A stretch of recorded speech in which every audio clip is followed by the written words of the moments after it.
TV조선 취재기자들이 전하는 뉴스의 중심 보도본부 한라인, 저는 신효섭입니다. 어제 검찰의 전격적인 압수수색을 계기로 김남국 의원의 가상화폐 의혹이 이제 정치 공방 차원을 넘어서 본격적인 수사 국면으로 들어섰습니다. 김 의원은 이제 무소속이 됐지만 민주당은 여전히 김 의원 문제를 둘러싼 친명 대 비명계의 이견과 갈등으로 혼란스럽습니다. 심지어 친이재명 성향의 한 전직 의원은 다음 국회에서의 김남국 살리기 프로젝트를 추진하겠다고 나섰습니다. 김남국 한 명을 놓고 진보 진영의 분열 양상이 갈수록 뚜렷해지고 있는 겁니다. 야당 안팎에서 이른바 조국 사태의 재판까지 우려하는 것도 무리가 아닌 듯합니다. 어제 전격적으로 시동이 걸린 검찰의 김남국 의혹 수사 상황부터 알아보겠습니다. 지금 윤석열 정부가 하고 있는 여러 가지 실정들을 전부 다 이 이슈로 덮어버리기 위해서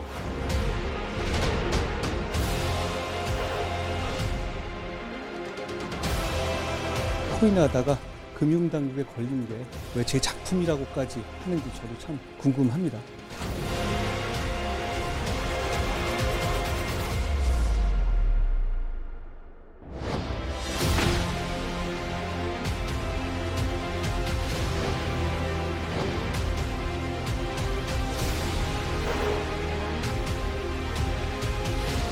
먼저는 지도부가 여기에 대해서 늑장 대처를 한다는 겁니다. 김남국 의원 그래도 꿋꿋하게 밥 잘 먹고 잘 견디고 버텼으면 좋겠습니다.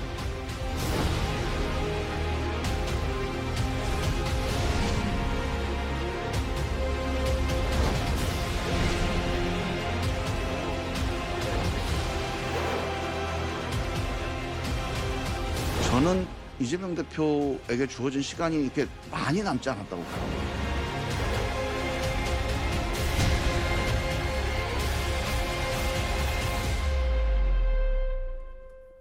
이제 무소속이 된 김남국 의원의 코인 의혹 여전히 파장의 끝 보이지도 않고 있는데요. 오늘은 검찰의 수사 상황부터 짚어보죠. 네, 어제 오후에 검찰이 무소속 김남국 의원의 코인 의혹과 관련한 가상화폐 거래소를 압수수색했습니다. 이는 김 의원이 민주당을 탈당한 지 하루 만으로 또 앞으로 검찰의 관련 수사에는 속도가 붙을 것으로 보입니다. 어제 검찰의 압수수색 대상은 가상화폐 거래소인 빗썸과 업비트 그리고 카카오의 블록체인 계열사 등입니다. 검찰은 압수수색 과정에서 김 의원의 가상화폐 거래 내역 등을 확보한 것으로 전해지고요. 압수수색 영장에는 김 의원의 정치자금법, 범죄수익은닉법 위반, 또 조세포탈 혐의 등을 적용한 것으로 알려집니다. 검찰 지난해 두 차례나 이제 압수수색 영장을 청구했지만 법원이 기각했었죠. 그런데 이번에 세 번째 청구 끝에 영장을 발부받은 겁니다. 네, 맞습니다. 앞서 금융정보분석원은 김 의원의 60억 원 규모 가상화폐 보유와 거래 과정이 의상거래로 의심된다며 검찰에 통보했고요. 검찰은 지난해 10월 말과 11월 초 김 의원의 업비트 전자지갑에 담긴 위믹스의 출처를 확인할 필요가 있다고 보고 김 의원의 전자지갑에 대한 압수수색 영장을 청구했었습니다. 하지만 당시 법원은 거액의 코인을 보유한 사실만으로 이 범죄 혐의를 의심하기 어렵다는 취지로 영장을 기각했었는데요. 최근 김 의원의 코인 보유 거래를 둘러싸고 논란이 커지자 검찰은 이번 세 번째 청구에서 강제 수사가 필요하다는 논리를 보강했고요. 지난 두 차례와 같은 혐의로 압수수색 영장을 발부받은 것으로 전해집니다. 앞서 저희 기자가 압수수색 대상 기관 등을 소개를 해드렸는데 그중에 이 카카오 계열사가 끼어 있는 거, 이 점도 눈길을 끌었습니다. 네, 맞습니다. 검찰이 이번 세 번째 영장을 청구하면서 압수수색 대상을 빗썸과 업비트 같은 대형 가상화폐 거래소와 함께 카카오 계열사까지 확대한 게 주목이 되는 부분입니다. 검찰이 이번에 압수수색 대상에 포함한 카카오 클립에는 작년 1월 빗썸에서 위믹스 코인 42만 개, 약 28억 원어치가 이체가 됐고, 김 의원은 작년 2월부터 이 지갑을 통해서 신생 코인 등 이른바 잡코인을 거래한 걸로 알려지고 있습니다. 조선일보 보도가 인용한 한 법조계 관계자는 검찰이 김 의원의 코인 보유 의혹 전반을 들여다보겠다는 의미로 해석된다, 이렇게 말을 했고요. 검찰은 확보한 자료를 분석해서 김남국 의원을 둘러싼 의혹에 대해 본격 규명한다는 방침입니다. 김 의원이 민주당을 탈당한 지 이제 하루 만에 검찰이 본격적으로 강제 수사에 착수한 건데요. 이런 가운데 오늘 이제 국회에서 법사위가 열렸습니다. 김남국 의원 지금 무소속으로 신분을 옮겼지만 여전히 국회 법사위원인데 그런데 오늘 회의에 참석하진 않았습니다. 그렇습니다. 국회 법사위원으로 지난해 한동훈 법무부 장관 후보자 인사청문회 비롯한 상임위 회의 중에서도 코인 거래를 했다. 이런 사실이 드러난 김남국 의원이었죠. 그런데 김 의원이 오늘 오전 열린 법사위에는 참석하지 않았습니다. 특히나 김 의원이 자신을 둘러싼 이번 의혹을 검찰의 정치 수사라고 주장하고 있는 만큼 오늘 법사위에서는 한동훈 법무장관과의 대면 상황까지도 주목이 되고 있었던 상황이었는데요. 보시는 것처럼 오늘 오전에 법사위 회의 내내 무소속적으로 옮겨진 김 의원의 그 자리는 비워져 있었고요. 법사위 참석을 위해 국회를 찾은 한 장관은 김 의원 의혹 관련 질문에 김 의원이 자신의 코인 의혹을 두고 한동훈 검찰의 작품이라고 주장하는 이유가 참 궁금하다고 말했습니다. 한 장관의 목소리를 직접 들어보시죠. 김남국 의원 코인 관련해서 먼저 여쭤볼 건데요. 그러니까 윤 정부 실정 덮으려고 좀 의도적으로 흘렸다. 이런 입장에 대해서 좀 하실 말씀 있으십니까? 김남국 의원님께서 김어준 유튜브 같은 데 나오셔서 계속 제 작품이다. 이런 얘기 하시는 거 말씀하시는 거죠. 계속 그러고 계시던데요. 민주당이 뭐만 있으면 전화 검찰 탓하는 게 하루 이틀은 아니니 국민들께서 익숙해지셨을 것 같긴 합니다만 이번처럼 김남국 의원이 몰래 코인하다가 금융당국에 걸린 게 왜 제 작품이라고까지 하는지 저도 참 궁금합니다. 아무리 억지로 연관성을 찾아봐도 김남국 의원이 국회에서 저한테 질의할 때 코인하신 거 말고는 없는 것 같습니다. 그거 가지고 제 작품이라고 하는 건 좀 무리한 얘기 같고요. 네, 들으신 것처럼 한 장관은 김 의원의 코인 의혹과 자신의 연관성은 억지로 찾아봐도 김 의원이 저한테 질의할 때 코인한 것 말고는 없는 것 같다면서 김 의원의 정치 수사 주장을 반박했습니다. 한 장관이 언급한 건 지난해 이모 논란이 벌어졌던 자신의 인사청문회 그리고 이태원 헬로윈 참사 관련 논의가 있었던 법사위 회의 등으로 보입니다. 특히 헬로윈 참사가 논의가 있었던 지난해 11월 법사위 당시 김 의원은 한 장관을 상대로 질문을 하기 전 그리고 질의를 마친 뒤 여러 차례 자리를 비웠던 게 영상을 통해 확인이 됐고요. 실제 코인을 거래했던 것으로 드러났습니다. 한 장관이 이제 김남국 의원이 몰래 코인하다가 들킨 게 왜 내 작품이냐 이제 이런 취지로 반응을 한 건데 결국 이 같은 정황들을 또 직격한 거다 이렇게 볼 수 있겠죠. 네, 관련해 정치 수사를 주장한 어제 김 의원의 목소리도 다시 들어보시죠. 자원이 이제 직무 감찰을 지금 이 시기에 이렇게 터트린 이유를 곰곰이 생각해 보면 결국에는 지금 윤석열 정부가 하고 있는 여러 가지 실정들을 전부 다 이 이슈로 덮어버리기 위해서 의도적으로 수사기관에서 또는 국가기관 어디에서 이것을 흘린 것이 아닌가라는 생각을 의심을 하게 됩니다. 그런데 이 상임위 도중에 코인 거래가 몇천 원 수준이었다는 김 의원의 해명이 거짓이라는 의혹도 제기가 됐습니다. 그렇죠. 김남국 의원 이제 유튜브 방송 같은 데 나와서 이거 한 몇천 원 수준밖에 안 되기 때문에 자기가 기억이 잘 안 난다. 이런 취지로 해명을 했었는데 그런데 실제 거래한 금액이 적어도 몇천 원 수준은 아니다. 이런 보도들이 나온 겁니다. 네, YTN에 따르면 이태원 참사 관련 질의가 이어지던 지난해 11월 법사위 전체 회의를 비롯해서 상임위 회의 시간과 일치한 닷새 동안의 거래 규모가 2,400여만 원 정도로 추정이 되고 있습니다. 이는 YTN이 김 의원의 것으로 추정되는 가상화폐 지갑 거래 내역을 바탕으로 상임위 도중의 투자로 의심되는 거래 규모를 분석한 내용입니다. 특히 이모 논란이 불거졌던 한동훈 법무부 장관 인사청문회 당일인 지난해 5월에는 오전 정회를 앞둔 시간부터 다음날 새벽까지 거래가 상당히 활발했던 것으로 전해집니다. 네, YTN에 따르면 당시 오전 정회를 앞둔 오전 11시 15분부터 마블엑스 400여 개, 그러니까 920만 원어치가 지갑에 들어왔다가 곧이어 팔렸다고 합니다. 또 클레이 스왑 코인 27만 원어치, 그리고 잼허브 27만 원어치도 입금됐다가 탈중앙화 거래소에 따로 함께 예치가 됐는데 5분 동안 거래 규모가 1,900만 원가량이었다고 하고요. 다음 날 새벽까지 이어진 청문회 막판에도 메콘코인과 클레이 스왑 코인이 함께 예치되는 과정에서의 거래 규모가 270만 원가량이 됐다고 파악이 되는데 다만 YTN은 어제 김 의원이 몇천 원이라고 언급한 거래는 지난 3월 22일에 법사위 때 회의 도중에 이뤄진 거래를 가리키는 것으로 보인다면서 당시 김 의원의 것으로 추정되는 가상화폐 지갑에서 위믹스 0.09개, 그러니까 시세로 170원어치가 매도가 됐다고 전했습니다. 어제 김 의원의 해명도 다시 들어보시죠. 금액은 0.99개인가 0. 몇 개라고 해서 금액은 액수는 많지는 않은 것으로 이렇게 또 나오고 0.99개? 0.09개? 정확하게는 모르겠습니다. 네.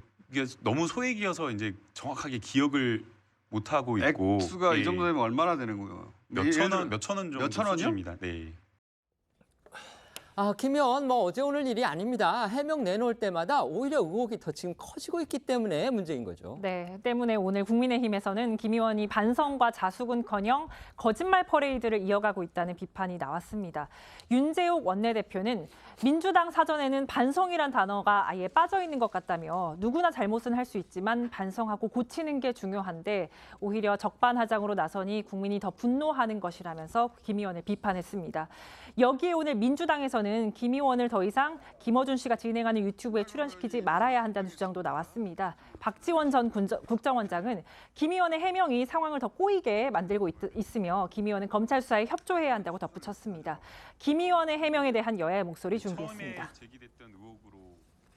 김남국 의원도 반성하고 자숙하기는커녕 탈당 다음 날인 어제 곧바로 강성 지지층을 대변하는 유튜브 채널에 나가서 거짓말 퍼레이드를 이어갔습니다. 많은 국민들은 조국 사태에 이어 남국 사태라고 하며 민주당의 팬덤 정치와 내로남불에 분노하고 있습니다.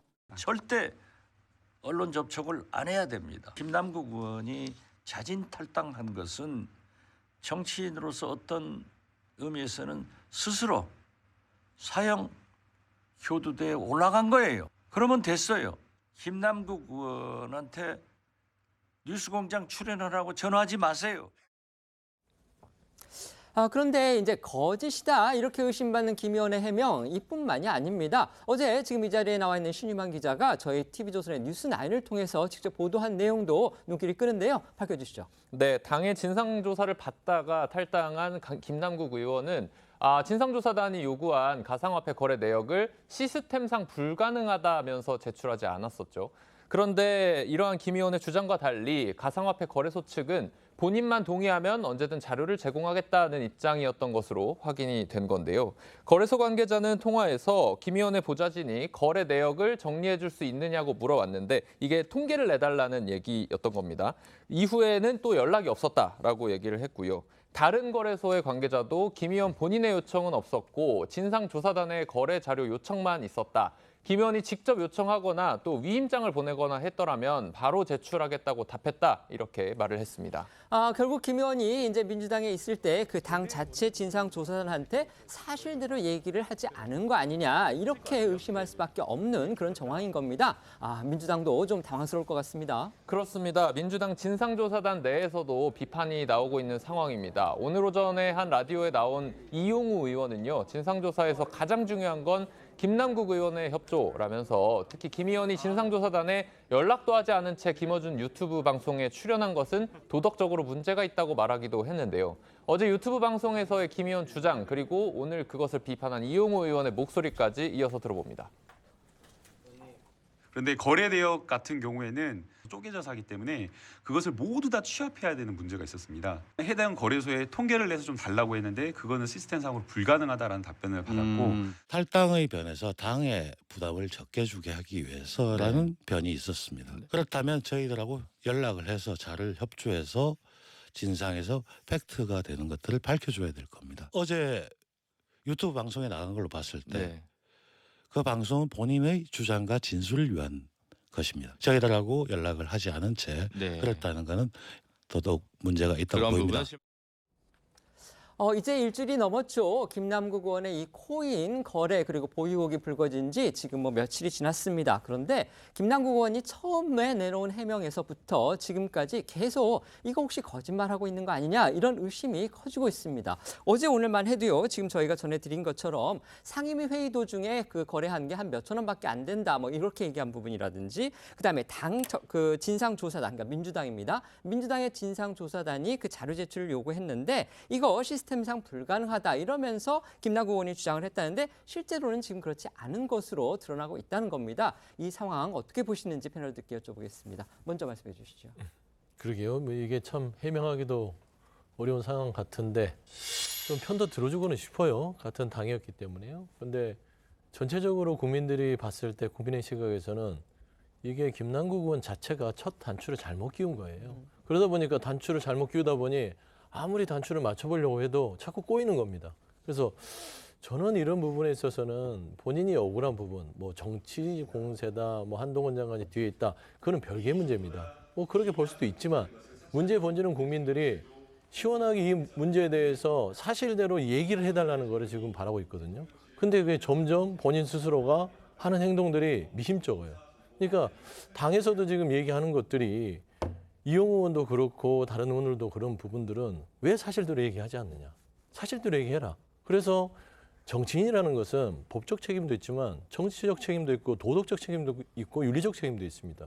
그런 걸 모두 총망라했을 때 민주당을 정말 아끼는 마음에 탈당을 했다면 지금 김남국 의원의 지금 처신이 올바른가라는 점에서는 어떻게 저 스스로도 좀 변명의 여지가 없다. 저는 그렇게 좀 말씀드릴 수밖에 없습니다. 네, 말씀해 주십시오. 김남국 의원의 마음이 좀 급한 것 같다는 생각이 좀 듭니다. 그때그때 위기를 모면하는 방식으로 언론 대응을 하고 있는데 그러다 보니까 앞서서 본인이 한 말과 실제의 언론 보도에서 나오는 사실관계들이 안 맞는 일들이 계속 생기는 것이고 거기에 또 거짓말을 보태다 보니까 계속 스텝이 꼬이는 그러다 보니까 김남국 의원의 말을 신뢰할 수 없게 되는 이런 상황까지 벌어지게 된 건데요. 내용은 간단합니다. 민주당 내에서 자체 TF 이소영 대변인이 밝힌 바에 의하면 김남국 의원은 이용거래소 전자지갑 거래 코인 종목 수입 여기에 대해서는 하나도 제출하지 않았다고 하거든요. 그러니까 자체 조사에서 가장 필요한 자료들을 제대로 제출도 하지 않은 상태에서 계속 언론에 대해서 나는 죄가 없다. 나는 그냥 뭐 소액의 코인을 했을 뿐이다라고 본질과 전혀 상관없는 본질을 호도하는 이야기들만 지금 계속 하고 있는 겁니다. 김남국 의원의 말처럼 이것이 검찰의 정치수사라고 생각이 되고 한동훈 장관의 작품이라고 생각된다 그러면 민주당에서 자체 조사로 내놓으라고 했었던 자료들을 주면 되는 것이고요. 있는 그대로 다 제출을 하면 되는 것이거든요. 그러지 않고서 계속 말에 말을 못하는 방식으로는 그 누구도 김남국 의원의 말을 신뢰하기는 어려울 거라고 봅니다. 네. 이런 상황에서요. 어제 한 보도를 통해서는요.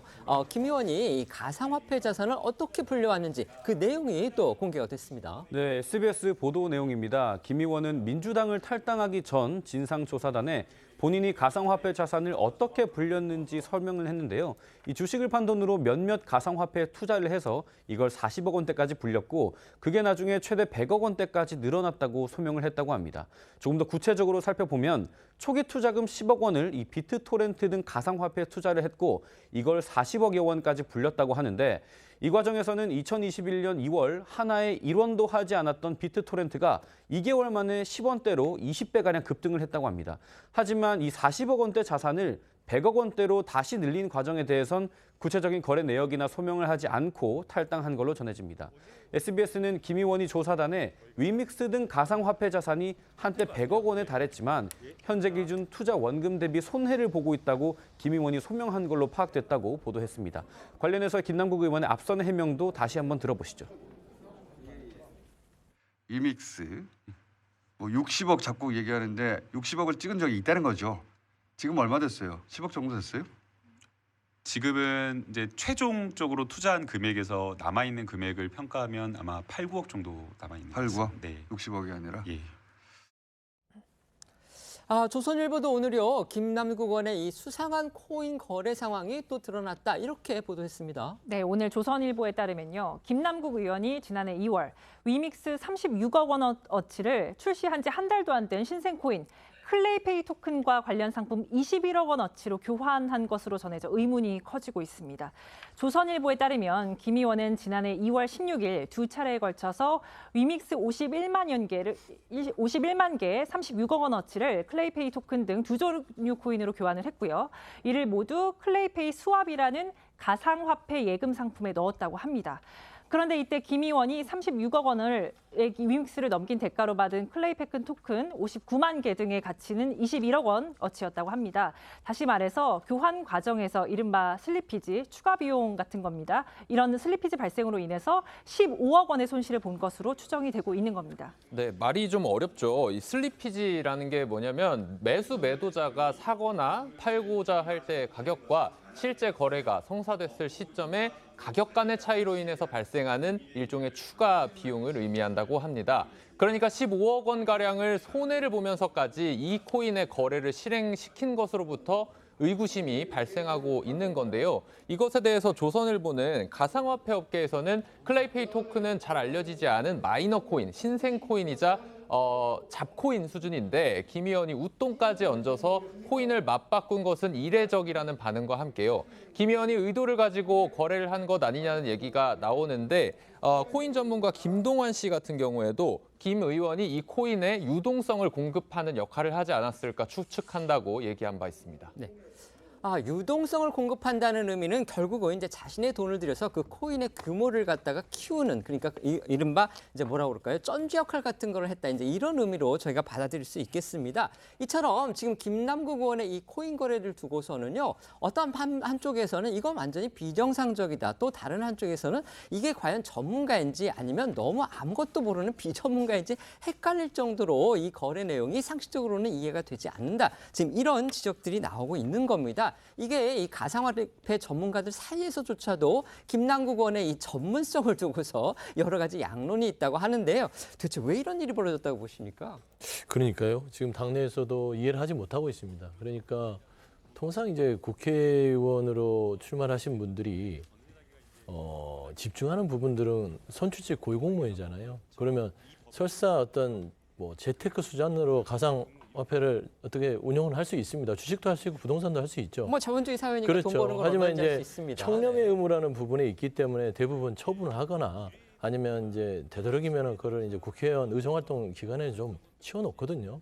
그런데 너무 집중을 했어요. 근데 저는 지금 이 논란에 대해서는 두 가지 축이 있는 것 같습니다. 하나는 이 문제를 빨리 끝내는 매듭 짚는 부분은 김남국 의원한테 달려 있다. 그러니까 탈당을 했지만 탈당을 했다 해서 민주당에 또 책임이 없는 건 아닙니다. 왜냐하면 바로 직전에 민주당에서 있었던 일이니까요. 그래서 김남국 의원께서 이 부분은 계속 해명을 이렇게 거듭하면서 의혹만 쌓아 올리지 말고 정말 좀 있는 그대로 자기 자산에 대해서 전자지갑이든 뭐든 이런 부분들을 그냥 공개를 했으면 좋겠어요.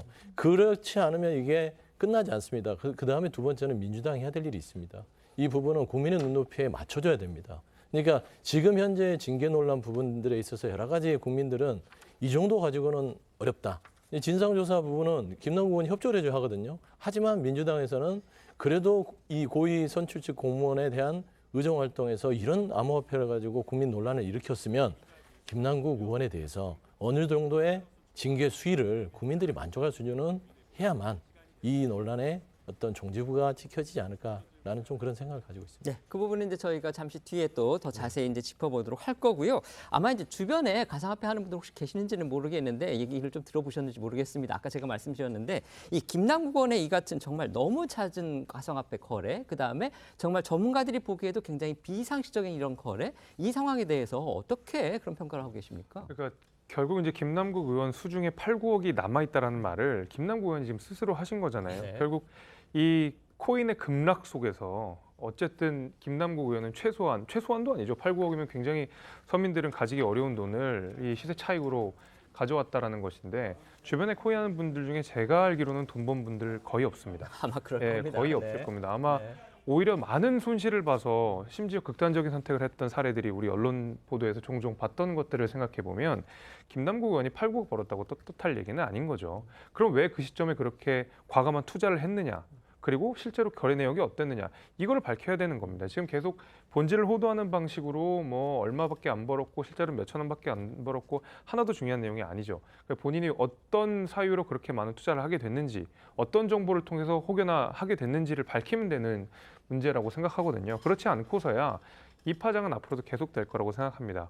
지금 민주당이 국민의힘보다는 조금 젊은 세대들에게 그나마도 좀 더 지지를 받고 있는 상황인데 김남국 의원 사태 때문에 젊은 세대들이 다 등을 돌리게 되는 상황이 될 거고 서민을 위한 정당, 그다음에 가난한 사람을 위한 정당을 표방했던 민주당이 이런 식으로 먹칠이 되는 것은 여당 입장에서도 그렇게 달가운 일은 아닙니다. 그래서 김남국 의원이 사실대로 이야기를 좀 하고 본질을 흐리는 대답이 아니라 정말로 국민들께 떳떳하게 이 모든 자료들을 제출해서 이 논란을 빠르게 종식시킬 필요가 있다 이렇게 생각합니다.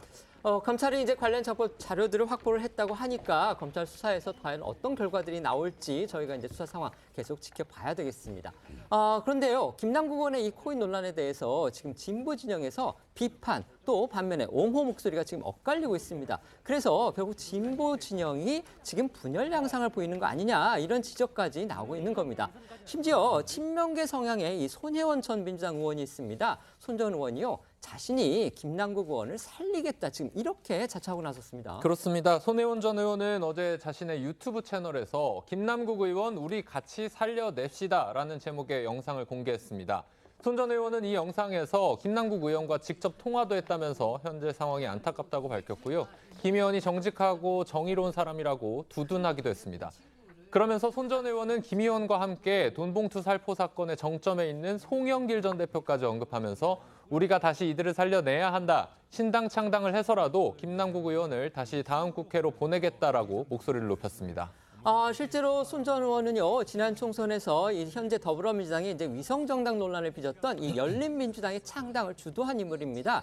이 열린민주당을 통해서요, 지금 민주당의 초선 강경파로 뽑히죠. 최강욱 의원은 물론이고요, 김의겸 전 민주당 대변인도 국회에 입성했습니다. 맞습니다. 이 손 전 의원은 지난 2020년 부동산 투기 의혹이 불거지자 탈당한 뒤에 열린민주당 창당을 주도했었죠.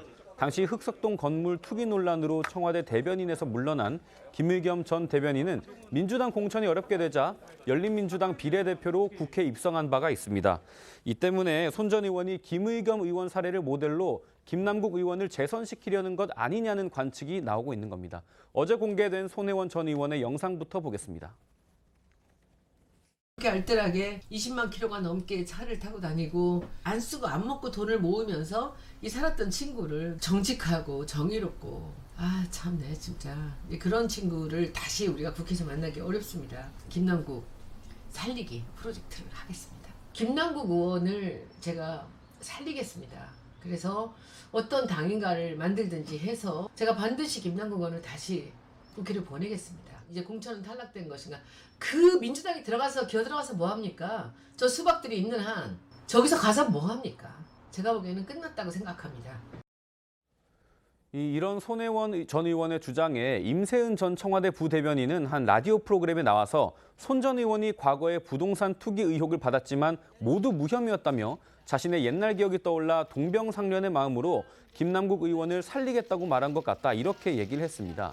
손 전 의원은 오늘 본인의 SNS를 통해서 김남국 의원의 상황이 자신의 경우와 판박이라며 임세은 전 부대변인의 주장에 힘을 보탰습니다. 하지만 손 전 의원 부동산 투기 등의 혐의로 이제 기소가 돼서 그다음에 부동산 차명보유 혐의가 그거는 인정이 됐습니다. 대법원에서 벌금 1,000만 원 형을 확정받은 건데요. 부동산 취득에 이제 비공개 기밀 정보를 이용했다는 이 부패방지법 위반 혐의는 사실 1심에서도 유죄가 인정돼서 당시에는 징역형까지 선고를 받았습니다. 하지만 2심과 대법원에서 이 부패방지법 위반 혐의 부분은 무죄를 받았던 거죠. 네, 임 전 부대변인의 주장에 함께 이 라디오 프로그램에 출연한 신인규 국민의힘 바로 세우기 대표는요. 국민의 민심에 귀를 닫고 김 의원의 부도덕하고 파렴치한 행위까지도 구제해서 국회에 넣겠다는 건데 그게 가능하겠느냐며 반박을 했습니다. 국민의힘에서는 손 전 의원을 향해서 위성정당의 부작용을 되풀이하면 안 된다. 민주주의를 우롱하는 비행의 끝은 어디냐는 비판도 나왔습니다. 실제로 지금 국회에서 선거법 개정 협상이 이루어지고 있는데 이 위성정당이 가능한 비례정당 문제 이거는 아마 손볼 가능성이 상당히 큰 것으로 그렇게 보입니다. 어쨌든 이 손 전 의원은 물론이고요. 지금 민주당 내에서도 친명계 의원들을 중심으로 해서 김남국 의원을 두둔하는 목소리 계속 이어지고 있습니다. 네, 친명계 의원들 그리고 강경파 초선 의원 모임이죠. 철험의 의원들을 중심으로 김남국 의원을 두둔하고 또 검찰의 기획수사, 언론의 허위 보도라면서 비판하는 목소리가 계속해서 나오고 있습니다. 유정주 의원은 앞서 자신의 SNS를 통해 김남국 의원의 소명이 끝나기 전까지는 기다리자, 사냥하지 말고 상처 주지 말자, 우리끼리라도라는 글을 올렸습니다.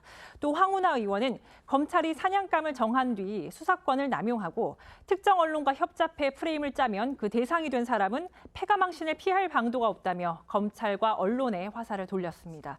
지난 14일 쇄신의총에서 김남국 의원과 이재명 대표를 겨냥한 비판이 쏟아지자 양희원영 의원은 민주당은 도덕주의가 너무 강하다고 불만을 드러내기도 했고요. 박성준 의원은 지금은 정부 여당과 싸워야 할 때라는 취지의 발언도 한 것으로 전해졌습니다. 개혁의 딸, 이른바 이제 개딸로 불리는요 이재명 대표의 강성 지지층도 지금 김남국 의원 엄호에 나서는 그런 분위기인데요. 김 의원 자신에게 응원 문자를 보낸 지지자들한테 돌아가겠다 이런 답장도 보낸 것으로 알려졌습니다. 네, 강성층들이 많이 있는 민주당 권리당원 게시판에는요. 김 의원의 코인 논란을 비판하는 민주당 내 목소리를 직격하면서 내부 총질하는 자들은 좀 내보내자는 글이 잇따르고 있습니다. 김남국 의원에게 응원 문자를 보내는 지지자들도 있는 것으로 알려졌는데요. 김 의원은 이들에게 홀로 당당히 맞서서 억울함을 해소하고 돌아가겠다면서 일일이 답장을 보내고 있는 것으로도 전해졌습니다. 어제 저희도 전해드렸었죠. 김남국 의원이 이 탈당 입장을 밝히는 그 SNS 글에서도 잠시 떠난다는 그런 식의 얘기를 2번이나 했기 때문에 결국 이제 복당하고 싶은 마음 속내를 드러낸 거 아니냐 이랬었는데 지금 지지자들한테도 돌아가겠다 이렇게 말했다. 결국 이건 복당을 시사한 것이 아니냐 이런 해석이 나올 수밖에 없습니다. 네, 민주당 당원 당규에 따르면 복당은 1년 뒤부터 가능합니다. 징계를 피하기 위해서 탈당한 경우에는 5년 안에 복당하는 게 제한이 되지만 김남국 의원은 징계 절차 착수 전에 탈당을 해서 적용을 받지 않을 걸로 보입니다. 저희도 어제 전해드린 대로 정치권 일각에서는 민주당에서 이 각종 논란의 중심에 섰던 인사들이 출당이나 탈당 조치를 통해서 위기를 피했다가 여론이 잦아들면 슬그머니 복당하는 행태가 반복돼 왔다는 비판이 나오고 있습니다. 실제로 과거 부동산 축소 신고 논란으로 출당이 됐던 김홍걸 의원, 지금 현재 복당이 진행 중이고요. 부동산 투기 의혹으로 출당됐던 양이원영 의원은 4개월 뒤에 복당을 했습니다. 돈봉투 의혹으로 탈당한 송영길 전 대표와 윤관석, 이성만 의원은 명예회복을 한 뒤에 복당하겠다는 의지를 강조한 바도 있습니다. 그런데요, 지금 민주당 이제 밖에서는 물론이고요, 민주당 안에서까지도 이 비명계를 중심으로 해서 김남국 의원의 복당 가능성을 비판하는 목소리가 또 쏟아지고 있습니다. 네, 박용진 민주당 의원은 앞서 한 라디오 인터뷰에서 당이 무슨 회전문도 아니고 들어갔다 나갔다 하는 데도 아니라고 지적했습니다. 박지현 전 비대위원장은 자신의 SNS를 통해서 누구 마음대로 들락날락하겠다는 거냐며 민주당 당규상 징계를 회피할 목적으로 탈당할 경우 제명하게 돼 있다고 강조하기도 했습니다. 또 조응천 의원은 오늘 한 라디오 인터뷰에서 당에 누를 끼치는 것을 지켜보기 힘들어 탈당을 결심했다는 김남국 의원을 직격하면서 당이 동사무소도 아니고 가고 싶을 때 가고 나오고 싶을 때 나오는 그런 곳이 아니라고 비판했습니다. 앞서 나온 김남국 의원의 목소리 들어보시고요. 이어서 조응천 의원 목소리도 준비했습니다. 제 문제로 우리 당에 누를 끼치고 여러 피해를 보는 것을 계속 이렇게 지켜보는 것이 너무나 힘들었고요. 그래서 탈당해서 제가 여러 가지 모든 의혹을 홀로 광야에 서서 이것을 다 의혹을 해소하겠다라는 생각을 했습니다. 뭐 저부터가 별로 왜 이러냐 싶은데 뭐 잠시 떠난다. 그럼 뭐 다시 맘먹으면 이제 다시 오겠다는 건데 이게 뭐 무슨 동사무소도 아니고 저 가고 싶을 때 가고 나오고 싶을 때 나오고 그런 데입니까 당이?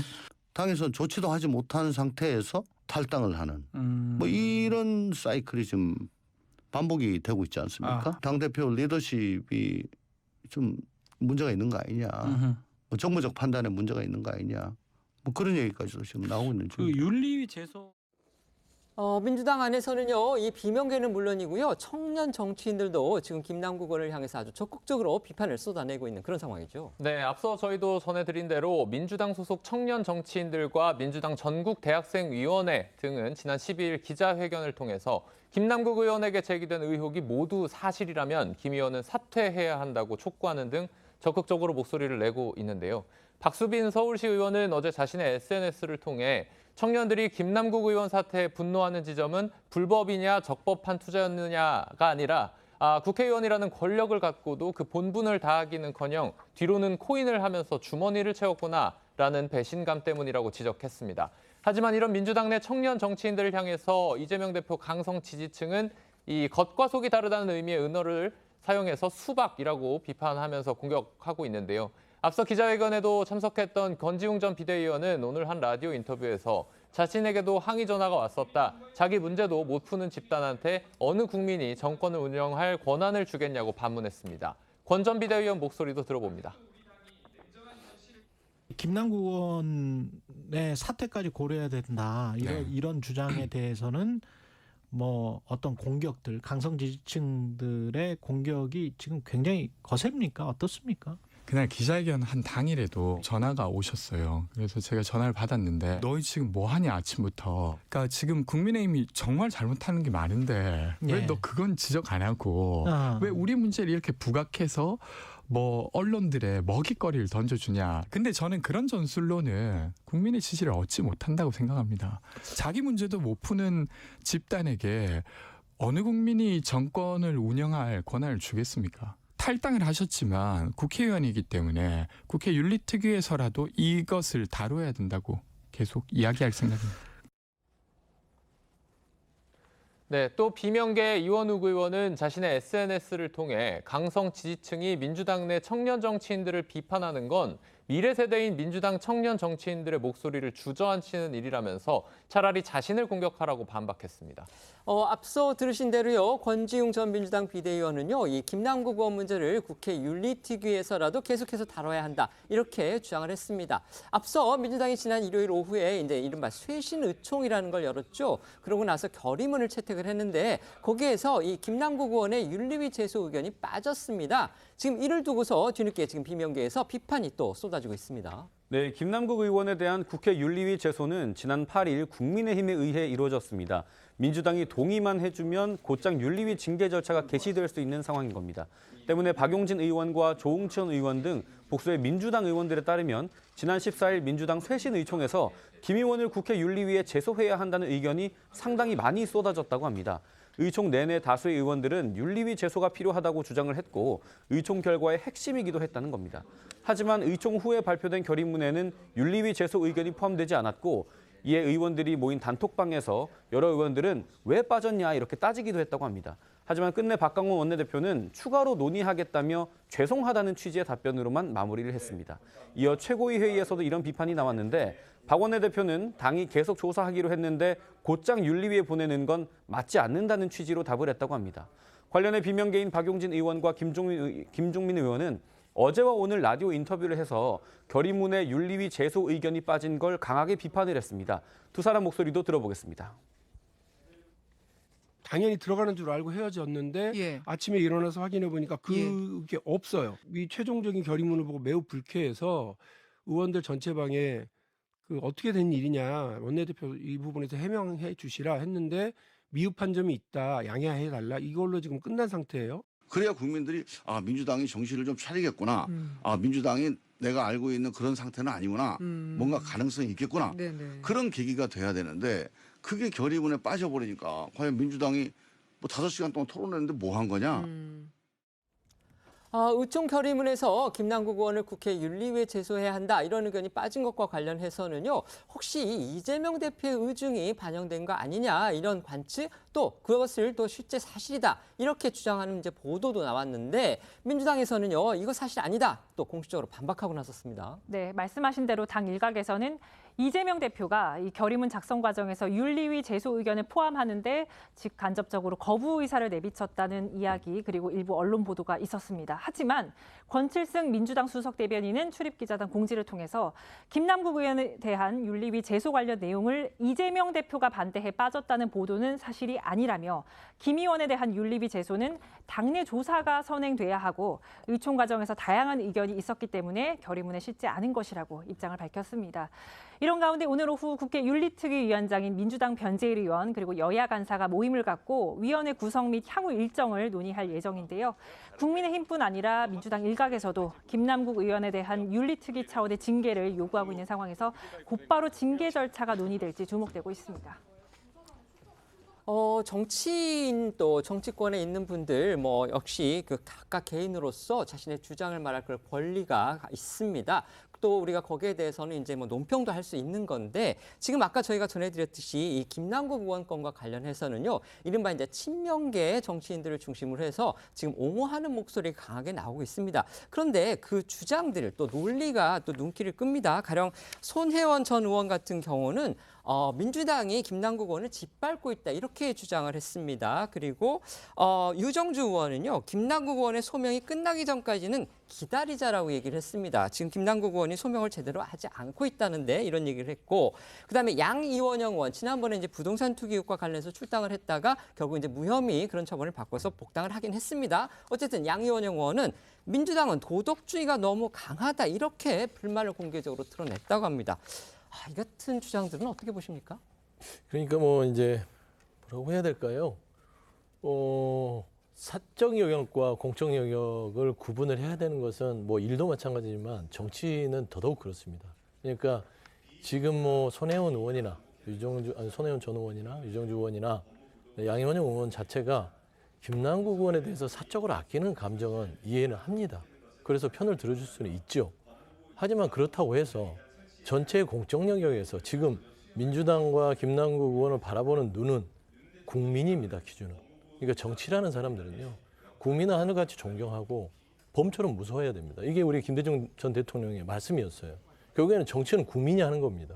그리고 정치, 여의도에 있는 민주당의 정치인들, 전 의원이든 현직 의원이든 국민들의 눈이 어떤지를 보고 이야기를 해야지 지금 이런 상황에서 문제의식이 없이 사적으로 편만 든다 해서 문제 해결이 되느냐라는 차원에서는 이런 부분들이 당의 전체적으로 이 문제를 해결하기 위한 근본적인 방향에서 걸림돌이 될 수 있죠. 그러니까 벌써 뭐 분열이냐라고 하는데 분열은 아니고 뭐 다른 의견이겠죠.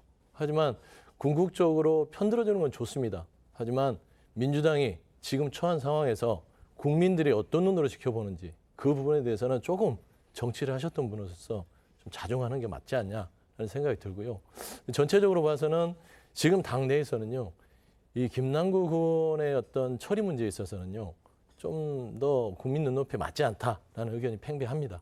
하지만 이게 친명과 비명으로 나눠서 갈등 양상은 아니고요. 민주당을 생각하는 여러 가지 의원들이 요청해서 이야기를 했고요.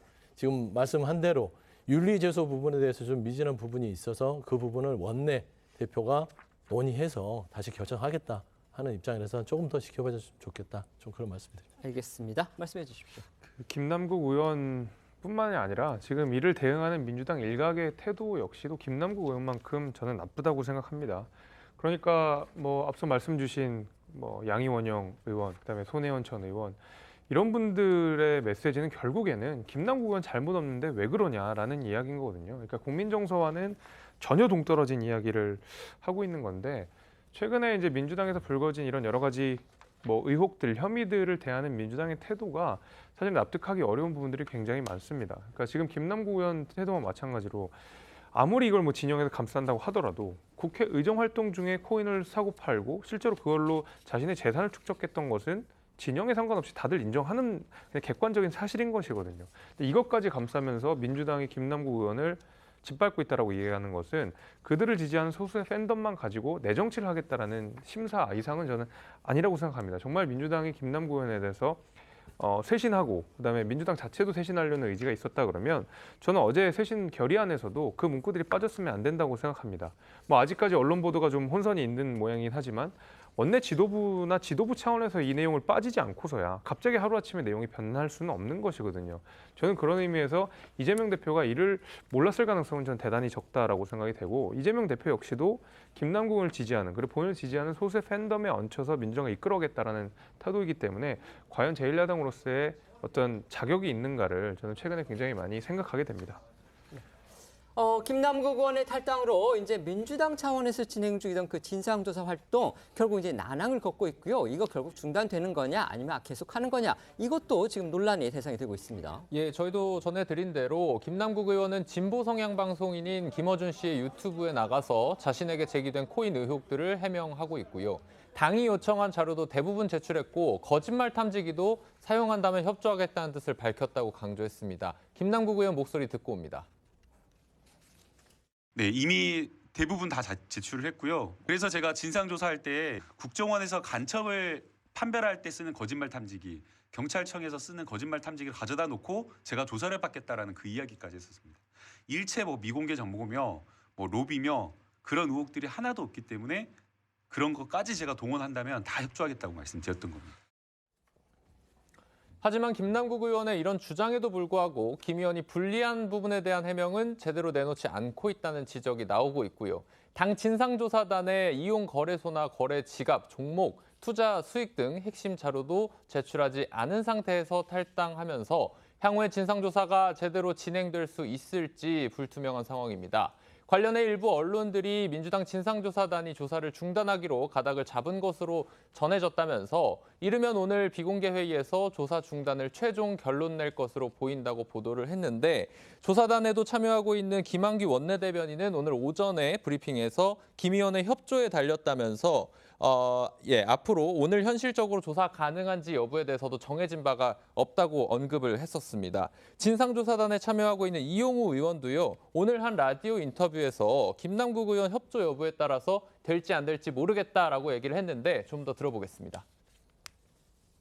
그 협조가 어떻게 될지에 따라서 진상조사는 더 나아갈 수 있을지 아니면 여기서 멈출지는 그거에 따라 달라질 겁니다. 근데 진상조사를 하는데 가장 이제 어려운 것 중에 하나가 강제수사권, 계좌 추적이라든지 이런 건 저희가 할 수가 없고요. 네. 그거에 대해서는 이제 김남국 의원이 직접 계좌 내역이나 이런 걸 보여줘야 되지만 진행할 수가 있습니다. 근데 현재 상황으로 봤을 때는 그렇게 진행하기는 좀 어려운 국면으로 접어들지 않았나 이렇게 평가합니다. 국민의힘에서는 김남국 의원과 이재명 대표 등 이제 민주당 지도부를 향해서 연일 파상 공세를 지금 이어가고 있습니다. 네, 국민의힘은 김남국 의원이 꼼수 탈당이 아니라 국회의원직을 사퇴해야 한다 이렇게 압박을 하고 있습니다. 오늘 오전에 열린 원내대책회의에서도 김남국 의원 뒤에 이재명 대표의 그림자가 아른거린다며 김 의원은 잠시가 아니라 영원히 정치권을 떠나야 한다는 비판이 나왔습니다. 국민의힘에서 나온 목소리 이어서 들어보시죠.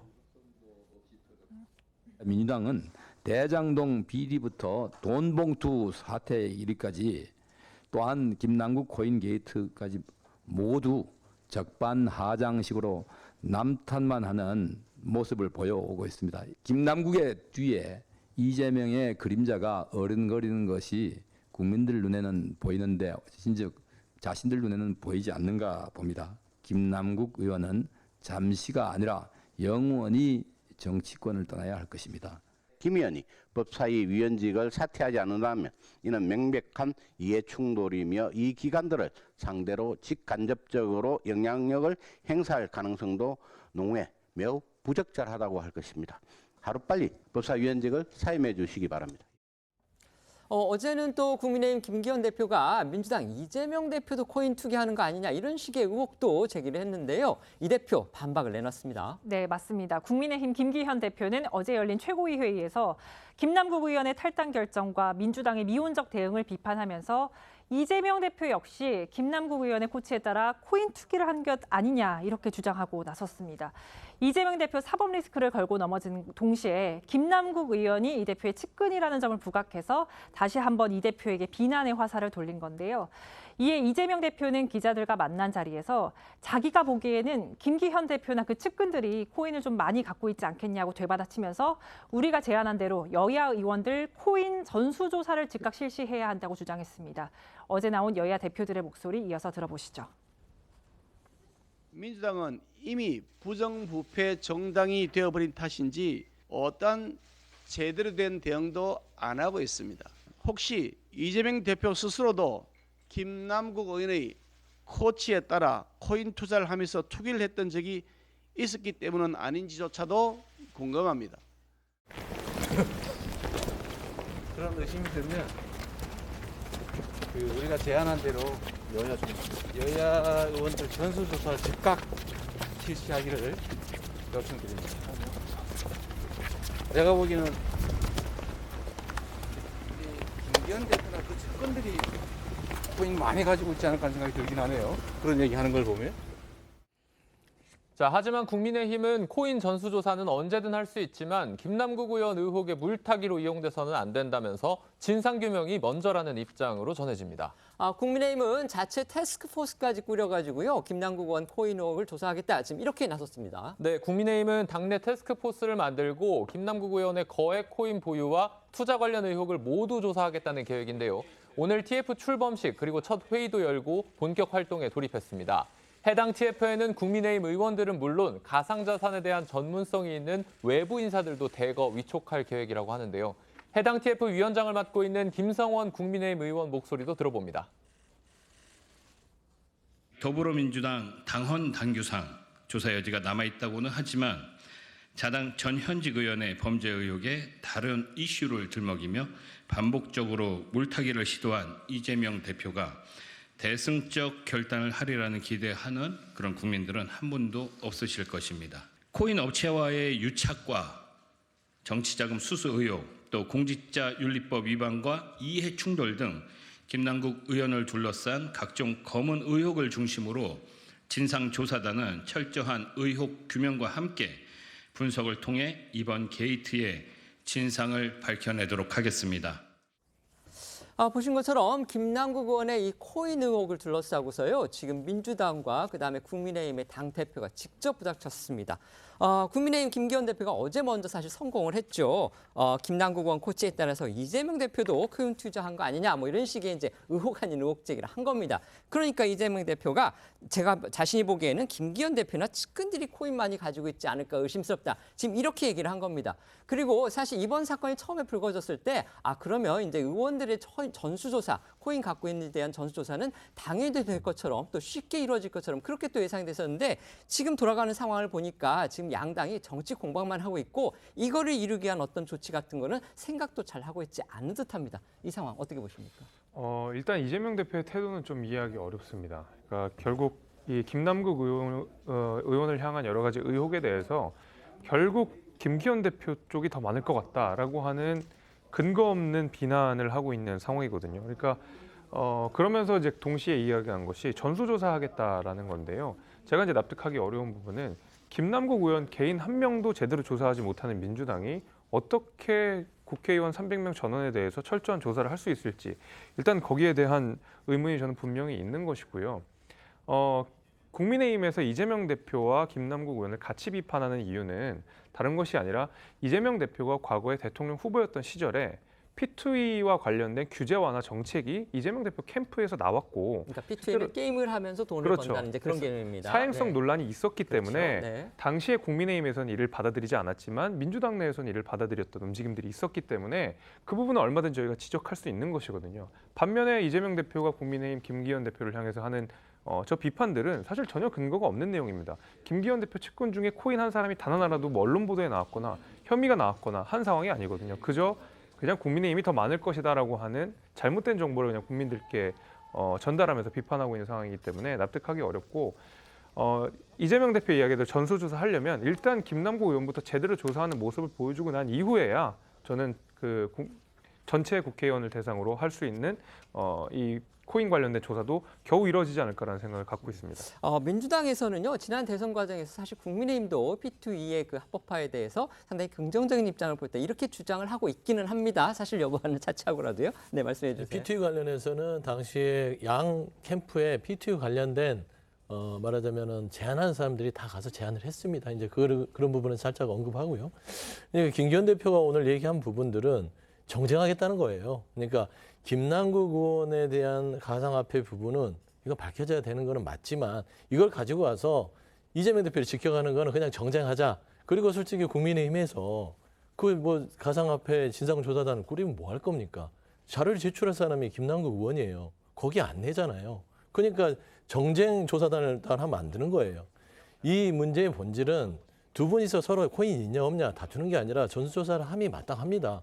그런데 예전에 생각해 보시면 민주당이 부동산 투기 열풍이 있었을 때 우리 의원들 부동산 투기 전수조사 하자 제안했을 때 민주당만 했어요. 그때 국민의힘이 받지 않았습니다. 이번에 똑같습니다. 그러니까 김남국 의원이 잘못한 거는 잘못한 대로 밝히고 가상자산에 대해서 전수조사 하자 했을 때 국민의힘이 받아서 그걸 하면 되는 건데 괜히 이재명 대표 있다 없다 이런 것들은 국민들 보기에도 둘 다 똑같다. 그렇게 느낄 수 있다 그래서. 알겠습니다.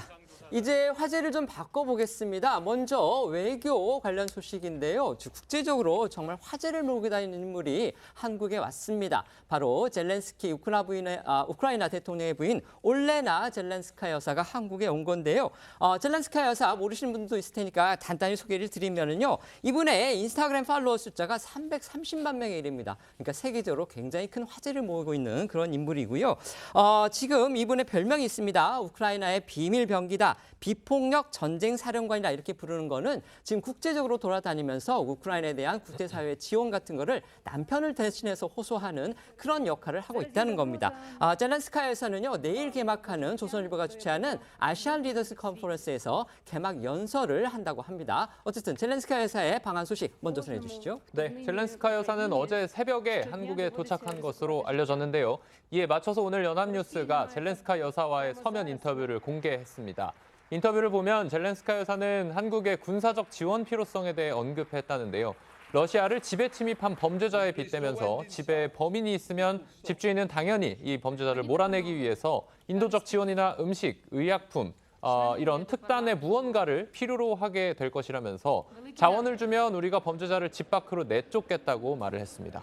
우크라이나에 대한 군사 지원 문제 국내에서도 일종의 뜨거운 감자입니다. 당장 윤석열 대통령이 지난달 외신 인터뷰에서요. 우크라이나에 대한 군사적 지원도 고려할 수 있다. 이런 입장을 밝혀서 큰 논란이 됐습니다. 젤렌스카 여사 인터뷰에서 이 부분에 대해서도 언급했다고 합니다. 네, 윤 대통령은 지난달 외신 인터뷰에서 만약 민간인에 대한 대규모 공격이나 국제사회에서 도저히 묵과할 수 없는 대량 학살이라든지 전쟁법을 중대하게 위반하는 사안이 발생할 때는 인도적 지원이나 재정 지원에 머물러 있기만은 고집하기 어려울 수 있다고 했습니다. 조건을 달긴 했지만 우크라이나에 대한 군사적 지원 가능성을 처음으로 언급을 해서 민주당이 강하게 반발하기도 했습니다. 이에 대해 젤렌스카 여사는 윤 대통령의 현명한 판단이고 이러한 이해에 대해서 감사드린다고 인터뷰를 통해서 밝혔습니다. 젤렌스카 여사는요, 윤석열 대통령 부부를 우크라이나로 공식 초청하겠다 이런 의사를 밝히기도 했다고 합니다. 네, 젤렌스카 여사는 윤 대통령을 만난다면 지지에 대한 감사 메시지를 전하고 싶다고 말하면서 우크라이나인들에게 한국과 그 역사는 회복과 성장의 모델이며 좋은 본보기를 보여주고 우리를 북돋아줘서 감사하다고 강조했습니다.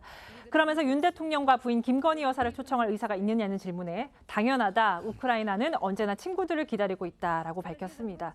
이러한 방문은 우크라이나에 매우 힘이 될 것이라면서 적어도 하루 이상 우리의 대치 상황을 공유할 수 있는 방법이기 때문이라고 말했다고 합니다. 이처럼 젤렌스키 대통령 특사 자격으로 한국을 찾은 젤렌스카 여사가 초청 의사를 공개적으로 밝히면서 적절한 시점에 윤 대통령 부부의 우크라이나 방문 성사될지 주목되고 있습니다. 이제 대통령실 소식도 알아보겠는데요. 오늘 용산발 정치 쟁점이 또 하나 불거졌습니다. 바로 윤 대통령이 야당 단독으로 국회 문턱을 넘은 간호법 제정안에 대해서 국회에 제의를 요구하기로 한 겁니다. 취임 이후에 두 번째 거부권 행사입니다. 네, 대통령실에 따르면 윤 대통령은 오늘 정부 출범 2년 차로 가진 첫 국무회의에서 의료법에서 간호 관련 규정을 떼어내고 간호 직역 간 업무를 명확히 한 간호법 제정안의 제의 요구안을 의결했다고 밝혔습니다. 윤 대통령은 앞서 지난달 초과 생산된 쌀을 정부가 의무 매입하도록 하는 양곡관리법 개정안에 대해서도 첫 거부권을 행사한 바 있죠. 그 이후에 약 40여일 만에 2호 거부권을 행사한 겁니다. 윤 대통령은 국무회의 모두 발언을 통해서 이번 간호법안은 유관 직역 간의 과도한 갈등을 불러일으키고 있다면서 간호 업무에 탈의료기관하는 국민들의 건강에 대한 불안감을 초래하고 있다고 말을 했습니다. 그러면서 사회적 갈등과 불안감이 직역 간 충분한 협의와 국회의 충분한 수기 과정에서 해소되지 못한 점이 아쉽다고 이 거부권 행사 이유를 설명했습니다. 직접 듣고 오시죠. 이번 간호 법안은 이와 같은 유관 직역 간의 과도한 갈등을 불러일으키고 있습니다. 또 간호 업무의 탈의료기관화는 국민들의 건강에 대한 불안감을 초래하고 있습니다. 이러한 사회적 갈등과 불안감이 직역 간 충분한 협의와 국회의 충분한 수기 과정에서 해소되지 못한 점이 많이 아쉽습니다. 지금 이제 그 정부 안팎에서 가장 큰 관심사 중에 하나는 과연 윤석열 대통령이 취임 2년 차를 지금 맞아서 개각을 할 것이냐, 바로 이 부분입니다. 어제 대통령실 관계자는요, 대통령이 그 수석 비서관 회의를 주재한 자리에서 장관을 한번 임명했으면 2년은 지켜봐야 한다, 이런 취지로 말했다, 이렇게 지금 밝혔습니다. 따라서 결국은 이제 개각 가능성은 없는 거 아니냐, 이런 얘기가 나오고 있는데, 이와 관련해서 지금 과연 한동훈 법무부 장관을 비롯해서 이 관심 있는 장관들의 거취도 어떻게 될 것인지 지금 관심을 받고 있습니다. 한 장관, 그런데 오늘 국회에 나와서 기자들과 만났죠. 네, 한동훈 법무장관 총선 출마설 꾸준히 불거졌었죠. 오늘 기자들과 만나서 최선을 다해서 법무부 장관으로서 소임하겠다고 말하면서 출마설에 선을 긋는 모습을 보였습니다. 그러면서 한 장관, 최근 참여연대와 이제 설전을 이어가고 있는 그 상황에 대해서도 다시 한번 입장을 밝혔습니다. 네, 저희도 전해드린 바가 있었는데요. 한동훈 장관은 최근 자신을 퇴출 1순위 공직자로 꼽은 참여연대와 연일 설전을 벌였습니다. 이에 대해 한 장관은 시민단체, 그렇게 강력한 정치단체와 맞서는 건 너만 손해다, 이렇게 얘기하는 분들이 참 많이 있다면서도 공직자가 공익을 위해 할 일을 하다가 손해를 보는 건 괜찮다고 생각한다고 말했습니다. 목소리 듣고 오시죠. 이렇게 강력한 정치단체하고 맞서는 거는 뭐 너만 손해다, 주변에서 저한테도 얘기해 주는 분이 많이 계신데요. 그 말이 맞을 수도 있고 저도 알고 있습니다. 그런데 공직자가 공익 위해서 할 일 하다가 손해 좀 봐도 저는 괜찮다고 생각합니다. 제가 법무장관으로서 이 선의를 가지고 노력하고 있습니다만 아직 많이 부족하다고 생각합니다. 최선을 다해서 법무장관으로서 할 일을 하겠다는 말씀드립니다. 이어서 한 장관은 다시 한번 참여연대를 향해서 비판의 목소리를 냈습니다. 참여연대가 자신들을 약자 보호의 주전선수라고 하는데 참여연대가 해온 모든 걸 폄훼하는 건 아니지만 명백한 약자인 성폭력 피해자를 공격하는 박원순 전 서울시장 다큐에 대해서 주변에서 왜 아무 말 안 하느냐고 계속 말해도 빈말이라도 한마디 못하는 게 참여연대가 말하는 약자 보호인지 묻고 싶다면서 박 전 시장 다큐를 재차 언급했습니다. 앞서 참여연대는 지난 12일에 한동훈 장관에 맞서 입장문을 냈습니다. 우리는 사회적 약자의 권리를 옹호하는 주전선수입니다라는 문구였는데요. 그러면서 검찰 개혁에 앞장서 왔고 잘못이 있으면 역사가 평가할 것이라고도 밝혔습니다. 여기에 대해서 한 장관은 왜 참여연대 잘못은 역사가 평가하고 다른 사람 잘못은 참여연대가 평가하냐, 이렇게 반문을 했습니다. 이어서 민주당 정권에서 참여연대는 권력 그 자체였다고 말했습니다. 목소리 이어서 듣고 오시죠. 참여연대 공화국이라고까지 불렸던 지난 5년 외에도 민주당 정권의 경우에, 모든 민주당 정권의 경우에 참여연대는 권력 그 자체였잖아요. 우리가 다 알고 있듯이. 박원순, 이재명 시기에 경기도나 서울시, 그리고 각종 위원회에 참여연대 정말 많이 들어가지 않았습니까? 그랬기 때문에 이 정치인이나 공직자, 기업인, 누구나 참여연대를 두려워하고 참여연대가 문제 있다고 생각하더라도 말을 하지 않았었죠. 시민단체 이름을 걸고 정부의 권력에 대해서 정치적 지지를 해주는 대가로 권력으로부터 자리를 제공받는다? 그렇게 되면 저는 공익에 도움이 되는 정상적인 시민단체로의 역할을 하기가 어려운 것 아닌가 하는 생각을 하는 겁니다.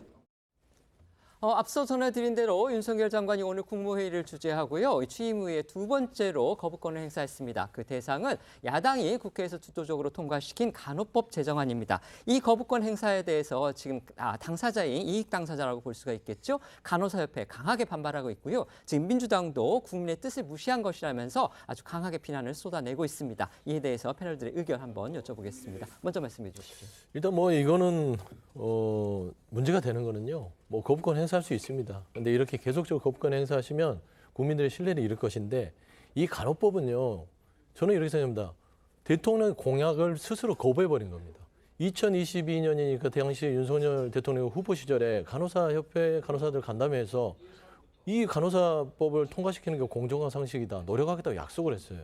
그 다음에 1월 24일 원희룡 지금 현재 국토부 장관께서 당시에 정책본부장이었어요. 다시 한번 얘기를 합니다. 후보께서 약속하셨다. 간호사법에 대해서 우리 국민의힘이 힘을 모아서 하겠다. 그리고 이미자 직능본부장도 얘기를 했습니다. 이거 70년 동안 간호사법에 대해서 엄청 고생을 했는데 이거 통과시키겠다. 이런 말이 있는데 이걸 손바닥 뒤집듯이 해서 거부권을 행사한다. 그래서 이 부분은요, 거부권 행사에서는 안 될 부분이었다라는 점에서 좀 이번 건은 큰 실수하신 것 같다라고 좀 말씀드립니다. 알겠습니다. 지금 서 부대변인 말씀하신 그 간호사법 공약 약속 맞습니까? 그리고 그 약속했다면 그 약속한 내용이 이번에 통과된 재정법의 그 내용하고 같은 겁니까? 아니면 내용은 좀 다릅니까? 어떻습니까? 조금 다르다고 알고 있습니다. 게다가 지금 국민의힘이 중재안을 한번 민주당에 제출했는데 민주당이 바로 거부를 해버렸거든요. 사실상 지금 민주당이 통과시키려고 하는 이 간호법을 대통령이 거부권 행사할 걸 분명히 알면서도 사실은 그 명분을 만들기 위해 그리고 여당이 오히려 발목을 잡고 있다는 명분을 만들기 위해 국민의힘이 먼저 제기한 중재안을 거부한 것으로 저는 생각이 됩니다. 게다가 이 간호법의 취지 자체는 당연히 여야가 공감할 겁니다. 그럼에도 불구하고 현재 간호법 같은 경우에는 간호사라는 특정 직역에만 조금 특혜를 준다. 특히 이제 커뮤니티 케어에서는 우월한 권리를 보장한다는 면에서 다소 다른 직역과의 차별성 문제가 당연히 들 수밖에 없거든요. 그래서 불가피하게 거부권 행사를 했다. 저는 이렇게 생각이 됩니다. 네. 지금부터는 오늘 하루 놓치면 안 될 핫한 뉴스를 모아 전해드리는 어쩌다 이런 일이 코너로 이어가겠습니다.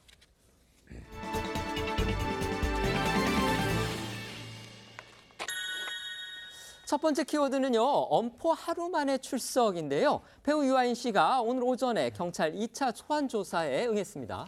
그렇습니다. 유아인 씨는 당초 지난주 목요일에 2차 소환 조사를 받을 예정이었지만 청사 앞까지 왔다가 취재진을 보고 발길을 돌렸었죠. 이후에 유아인 법률 대리인 측은 경찰이 비공개 소환이라고 고지를 했지만 출석 날짜가 언론에 보도되면서 사실상 공개 소환이 됐다고 돌연 출석을 취소한 이유를 밝힌 바가 있습니다. 그래서인지 오늘 출석은 사전 예고 없이 이루어졌는데요. 오전 9시경 변호인과 함께 서울경찰청 마포청사의 모습을 드러낸 유아인 씨는 검은색 정장에 다소 긴장한 모습이었습니다. 두 번째 조사인데 심경이 어떠냐는 취재진 질문에 성실히 조사에 임하겠다는 말만 남긴 채 빠르게 청사 안으로 들어간 것으로 전해졌고요. 닷새 전에 비해서 청사 앞에서 기다리던 취재진도 훨씬 적었던 것으로 알려졌습니다. 그런데 이번 이제 출석이요, 이 공교롭게도 경찰이 강제 수사 가능성을 내비친 지 하루 만에 이루어진 겁니다. 네, 그렇습니다. 유아인 씨 측이 두 번이나 사실상 공개 소환이라고 반발하면서 경찰 소환 조사를 미루면서 대중들은 이해할 수 없다는 반응을 보였는데요. 이에 어제 경찰 관계자는 유아인 씨가 계속 소환을 거부할 경우 체포 등 강제 수단을 동원할 수밖에 없다는 입장을 밝힌 바가 있습니다. 그런데 이런 입장이 나온 지 하루 만에 유아인 씨가 소환 조사에 응하면서 더 이상 경찰과 각을 세우지 않겠다는 의미 아니겠냐, 이런 분석이 나오고 있습니다. 저번 1차 조사 때는 이제 12시간에 걸쳐서 조사가 이루어졌습니다. 오늘도 아주 장시간 조사가 예상되는 그런 상황이죠. 네, 경찰 관계자는 조사 종료 시간은 알 수 없지만 다만 상당히 늦은 시간으로 예상한다고 전했습니다. 오늘 2차 소환 조사에서 경찰은 코카인과 케타민 등 마약류 5종 투약 경위에 대해서 집중 조사할 걸로 전망이 됩니다. 앞서 유아인 씨는 지난 3월 조사에서 대마 흡입을 제외한 나머지 혐의에 대해선 부인한 걸로 전해집니다. 오늘 경찰에 출석하면서도 일부 혐의는 여전히 부인하냐, 이런 취재진의 질문에 답을 하지 않고 청사로 들어갔다고 합니다. 한편 지난 1차 조사 때는 유아인 씨가 귀가하면서 카메라 앞에서 입장을 밝힌 바가 있죠.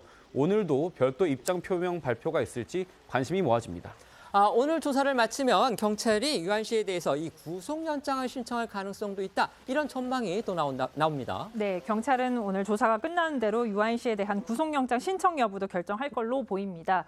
유아인 씨는 초범이기 때문에 그간의 마약 수사 관행에 비춰보면 구속영장 신청, 청구까지는 이어지지 않을 거라는 전망도 있습니다. 하지만 최근 정부와 수사기관에서 마약 범죄에 엄단 의지를 보이고 있고 유아인 씨 측이 그동안 조사를 지연시켜온 점 등이 불리하게 작용할 수도 있을 거란 관측도 있습니다. 두 번째 키워드는요, 화재 산책입니다. 어제 저희가 이명박 전 대통령이 청계천 산책에 나섰다, 이 소식 전해드렸었는데 그것과 관련해서 지금 후속 뉴스가 또 나왔군요. 네, 어제 이명박 전 대통령이 오랜만에 옛 참모들과 청계천 산책에 나서면서 관심을 모았죠. 이 자리에 이 전 대통령이 입고 나온 점퍼가 화제에 올랐습니다. 이 전 대통령은 어제 산책 도중에 이 점퍼를 15년 전에 구입했다고 직접 밝히면서 동대문에서 12,000원에 샀다고 구체적인 가격과 구입처까지 밝혀서 눈길을 끌었습니다. 네, 15년 전에 구입한 점퍼니까 그동안 이 점퍼 입은 적 있을까, 이렇게 궁금하신 분들 있을 텐데 지난 2011년에 부인 김윤옥 여사와 함께 잠실 야구장을 찾았던 이 전 대통령은 야구 경기를 관람하던 중에 키스타임 커플로 전광판에 깜짝 등장했었던 적이 있습니다. 그런데 그때 바로 어제 입은 이 붉은색 점퍼와 같은 옷을 입었던 걸로 추정이 되고 있습니다. 총선이 지금 1년도 남지 않은 상황입니다. 이런 상황에서 이명박 전 대통령 본격적으로 공개 활동에 나서고 있기 때문에 지금 이게 정치적으로 또 의미를 부여할 수 있는 건지 이 부분에 관심이 집중되고 있습니다. 특히 이제 정치인들 같은 경우는요, 이 옷, 그러니까 의상에도 많은 정치적 함의가 담겨 있다 이런 해석들이 많았는데 어제 입은 그 점퍼가 공교롭게도 또 여당을 상징하는 붉은 계열이었던 겁니다. 이 부분에 주목하는 시선도 지금 있습니다. 그렇습니다. 특히 이 전 대통령의 경우에는 패션을 전략적으로 활용하는 정치인이라는 평가를 받았었죠. 이 전 대통령 재임 당시에 한나라당의 상징색인 파란색을 자주 활용했었습니다. 공식석상에 파란 계열의 넥타이를 주로 착용했었고 대선 당시에는 주로 착용했던 그 하늘색 머플러가 트레이드 마크가 되기도 했었습니다. 그런데 이번에 특사 이후에 세 번째 공식 행보에 나서면서는 본인의 대표치적인 청계천을 산책 장소로 선택한 데다가 여당의 상징색 계열의 점퍼를 입어서 이게 정치적 메시지가 있는 것 아니냐는 해석도 나오는데요. 대통령에게 힘을 몰아줘야 한다고 언급한 것도 이런 배경과는 무관하지 않을 거라는 관측도 나오고 있습니다. 이 전 대통령 발언을 들어보시죠. 나는 총선에도 안 나오면 관심이 없고 나는 그 나라가 잘 됐으면 좋겠다. 국가 원로시잖아요. 이에 대해서 그냥 한마디 좀 해주신다고. 네, 가시죠. 예. 어려울 때니까. 가겠습니다. 가겠습니다. 여러분들 한번 어려울 때니까 이 손. 네. 좀 나오겠습니다. 어제 산책 구간 상당히 길었다고 합니다. 이 전 대통령 이제 건강이 어땠는지 저희가 궁금했었는데 끝까지 걷기로 한 구간은 다 걸었다고 하죠. 네, 이 전 대통령은 청계광장에서부터 성동구 신답철교까지 약 5.8km를 걸었습니다. 출발한 지 40분쯤 지나서 잠시 숨을 고른 걸 제외하면 걷는 내내 건강한 모습이었습니다. 이 건강 상태를 묻는 질문에도 회복하고 있다, 정신력으로 이기고 있다 이렇게 설명을 했다고 합니다. 세 번째 키워드입니다. 뱀이다인데요. 이거 어떤 사건입니까? 네, 서울 도심 아파트 단지에 독사가 나타나서 119가 출동하는 소동이 벌어졌습니다. 어제 오후 서울 마포의 한 아파트 단지에서 발생한 일입니다. 처음 뱀을 발견한 건 학교가 끝나고 친구들과 놀고 있던 아이들이었습니다. 호기심 많은 아이들이 뱀을 보고 신기한 마음에 손으로 만지거나 건드렸었다면 물릴지도 모르는 위험한 상황이었는데 다행히 아이들 중에 뱀에 대해서 해박한 지식을 가진 친구가 있었다고 합니다. 이 아이가 뱀의 생김새가 독사 같다고 판단을 하고 즉각 119에 신고해서 다행히 인명피해 없이 바로 포획할 수 있었다고 합니다. 이 똘똘한 아이가 단번에 알아본 이 뱀은 독사가 맞았습니다. 흔히 꽃뱀이라고 불리는 유혈모기라는 독사인데요. 독리가 어금니 쪽에 위치가 돼 있고 독성이 강해서 물리면 최소 두통, 심하면 실신, 심부전까지 치명적인 위험을 일으킬 수 있다고 합니다. 또 몸 길이는 최대 1m가 넘고요. 4월부터 10월까지 주로 논이나 강가나 낮은 산지에서 자주 보이는데 웬일인지 이번에는 서울 도심의 아파트 단지에 출몰해서 주민들의 가슴을 쓸어내리게 만든 겁니다. 이거 숲이나 밭에 있어야 될 독사가 어떻게 해서 이렇게 서울 도심 아파트 안에서 돌아다닌 건지 이거 궁금하군요. 네, 전문가들 얘기를 좀 들어봤는데요. 놀랍게도 최근 2, 3년 사이에 유혈모기를 도심에서 발견하는 일이 부쩍 늘었다고 합니다. 그 이유 중 하나가 한강공원을 찾는 사람들이 버린 쓰레기로 쥐와 같은 설치류가 늘어나면서 이걸 먹이로 하는 뱀 역시 도심에서 번식했을 가능성이 높다는 겁니다. 이 독사가 발견된 아파트 역시 마포구에 위치해서 한강과 멀지 않기 때문에 이런 설명에 힘을 실어주기도 합니다. 지난해 9월에는 마포구 한강공원을 산책하던 반려견이 독사의 앞다리를 물리는 사고가 발생한 적도 있었습니다. 이렇게 예상하지 못한 장소에서 독사를 만나게 될 경우에 어떻게 대처해야 할지 그것도 좀 알려주시죠. 일단 뱀을 절대로 자극해서는 안 됩니다. 돌을 던지거나 건드리지 말고 피해가는 것이 가장 안전하고요. 도심에서 뱀을 발견한다면 119에 신고부터 하는 것이 가장 중요합니다. 특히 개인이 뱀을 포획하는 것 자체가 법으로 금지가 되어 있다고 합니다. 그렇기 때문에 직접 잡으려는 시도도 절대 해서는 안 되고요. 만약에 불가피하게 독사에 물렸다면은 독이 몸 전체로 퍼지지 않도록 심장과 가까운 부위를 묶거나 또 상처 부위가 심장보다 낮은 위치에 있도록 유지해야 되는데 일단 119를 부르는 게 가장 중요하다 말씀드리겠습니다. 네. 저희는 1분 뒤에 다시 돌아오겠습니다. 오늘 준비한 소식은 여기까지입니다. 저희는 내일 오후 1시에 더 핫한 소식으로 찾아뵙겠습니다. 시청해 주셔서 고맙습니다.